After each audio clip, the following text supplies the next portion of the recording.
اگر آپ انصاف پسند کرتے ہیں، اگر آپ غریبوں کی مدد کرنا چاہتے ہیں، اگر آپ سچ بولتے ہیں، اگر آپ کسی بہت بڑے مقصد کے لیے آپ جان دیتے ہیں، تو یہ عشق ہے. اگر انہی چیزوں کے برخلاف جو کچھ ہے وہ عشق نہیں ہے، وہ ہوس ہے. تو عشق جو ہے یہ اتنا وسیع چیز ہے. جیسے کہ میر متقی جو کہ میر تقی میر کے والد تھے، انہوں نے کہا تھا کہ بیٹا عشق اختیار کرو. تو عشق اختیار کرنے کا یہ مطلب ہرگز نہیں ہے جو ہمارے جیسے ہم نے آج جو عام ہے ہمارے ہاں معاشرے جیسے میں. ہم کہتے ہیں بڑا استاد ہے، ہم نے چیزوں کے معنی تھوڑے عجیب کر دیے ہیں. تو عشق کا مطلب یہ ہے کہ زندگی میں آپ نے مثبت طریقے سے آگے بڑھنا، قدروں کو چاہنا جو ہے وہ عشق ہے. آخر وہ کربلا میں کیا تھا؟ وہ عشق تھا جو جناب حسین نے اپنی جان اور اپنے تمام، تو وہ کوئی چھوٹی بات نہیں تھی یہ جان دے دینا. اچھا، اب یہی بات وہ کہہ رہے ہیں کہ یہ اتنا وسیع شعر ہے کہ بہت وقت لگتا ہے، بہت ساری عمر لگ جاتی ہے، تب کہیں جا کے عشق میں مزہ آنے لگتا ہے، عشق میں لطف آنے لگتا ہے.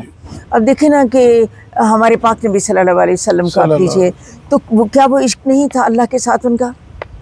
بالکل. کہ وہ سارا کچھ، جتنے بھی اولیاء ہیں ہمارے، جتنے بھی ہمارے ہیں اولیاء اعظام ہیں، صوفیاء اکرام ہیں، ان سب لوگوں نے اپنی زندگیاں دنیا کو قربان کر دیا اللہ کے عشق میں، پاک نبی صلی اللہ علیہ وسلم کے عشق میں، پاک نبی صلی اللہ علیہ وسلم کے راستہ جو انہوں نے دکھایا اس کے عشق میں سب کچھ قربان کر دیا. تو یہ لذت انہیں انہیں کیا مصیبت پڑی ہوئی تھی کہ دنیا ان کے قدموں میں تھی اور وہ ٹھکراتے چلے جا. مجھے یاد ہے ایک دفعہ میں نے بات پڑھی تھی کہ کوئی اللہ کا بندہ ہے اور اس کے پاس وہ ایک ہی کمبل ہے اور وہ کمبل لے کے تو بیٹھا ہوا عبادت کر رہا ہے. اتنے میں دیوار پھاند کے کوئی چور آ جاتا ہے اور گھر میں تو کوئی چیز ہوتی نہیں، اور وہ دوسرے کمرے میں کہیں ادھر ادھر ڈھونڈ رہا ہے، وہ اپنا کمبل اتار کے راستے میں رکھ دیتا ہے کہ اس طرح بیچارہ مایوس نہ جائے. تو یہ کتنی بڑی بات ہے. تو ان کو کتنی لذت ملی ہوگی، انہیں کتنا خوشی ملی ہوگی کہ یہ بندہ جو ہے میرے گھر سے خالی ہاتھ نہیں جا رہا. تو اس چیز کو حاصل کرنے کے لیے ایک عمر لگ جاتی ہے. جیسے غالب نے وہ کہا ہے، کس کے گھر جائے گا طوفان بلا میرے بعد. تو یہ چوزن لوگ ہیں، منتخب لوگ ہیں، یہ اللہ پاک کے چنے ہوئے لوگ ہیں جن کو اللہ پاک عشق کی حرارت نصیب کرتا ہے، اور جو عشق کے لیے اپنی جانیں دیتے ہیں خدا کے راستے میں. اور اس میں وہ کہتے ہیں کہ اللہ پاک فرماتا ہے کہ جی ہاں کیا چاہیے؟ تو کہتا ہے شہید کہے گا کہ یا پاک پروردگار مجھے ہزاروں زندگیاں دے اور ہزاروں زندگیاں میں تیرے راستے میں قربان کرتا چلا جاؤں. تو ایک زمانہ چاہیے، ایک زمانے کی تکلیفیں برداشت کر کے، قربانیاں دے کے، اپنے آپ کو مار کے عشق کا معراج جو ہے عشق کی حاصل ہوتی ہے. اور تب وہ کہتا ہے کہ ہاں عشق ہی معراج ہے.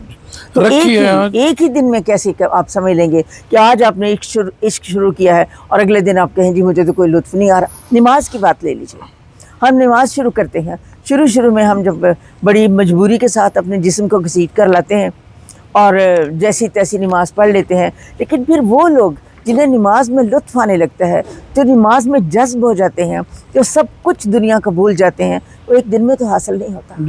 اس کو بڑا وقت لگتا ہے. ایک دن میں یہ سارا کچھ نہیں مل سکتا. رکھی ہے آج لذت زخم جگر، آج دن میں کہاں کہ جگر کو جو زخم لگا ہوا ہے اس میں سے بھی مزہ آنے لگ گیا ہے. اس کی ٹیس جو پڑتی ہے تو اس کا بھی مزہ آنے لگ گیا. یہ عشق کی ٹیس ہے. وہ جتنی دکھ دیتا ہے عشق، اتنا زیادہ اس کا مرتبہ جو ہے وہ عشق میں بلند ہوتا چلا جاتا ہے. ہم ایک دفعہ کسی نے کہا کہ یا رسول اللہ صلی اللہ علیہ وسلم، قربان آپ کے اوپر، مجھے آپ سے بہت محبت ہے. تو آپ نے فرمایا کہ پھر تمام قسم کی بلاؤں کے لیے تیار ہو جاؤ. اللہ کہ عشق کو حاصل کرنا یہ کوئی آسان راستہ نہیں ہے. جی. اور بلائیں اس طرح اللہ اور اللہ کے جو چاہنے والے ہیں، اللہ کے حبیب کے جو چاہنے والے ہیں، مشکلات اس طرح ان کی طرف جاتی ہیں جیسے ڈھلوان میں پانی جاتا ہے. جی. تو پھر کہیں جا کے انہیں پتہ لگتا ہے کہ ہم کہاں پہنچ چکے ہیں. اس کا تیسرا شعر ہے جی. ہاں جی. ہم جس پہ مر رہے ہیں وہ ہے بات ہی کچھ اور، عالم میں تجھ سے لاکھ سہی تو مگر کہاں. اب ہم اس کو اگر نعت کا شعر نہ کہیں اور اگر عام مجازی شعر کہیں، معمولی عام جو ہے معاشرے میں، تو اس کی سمجھ میں فوراً آ جاتی ہے. لیکن پھر وہی کہتے ہیں جی شعر کا ہر شعر کے دو پہلو. اب بات یہ ہے کہ شاعر پتہ نہیں اس کا کیا سوچ رہا تھا. جی. ہو سکتا ہے شاعر مجازی عشق کی طرف آئے کہ دنیا میں لاکھوں تمہارے جیسے ہیں، تو نہیں، تو ایک ہے. تو کیا پہلا مصرع کیا ہے؟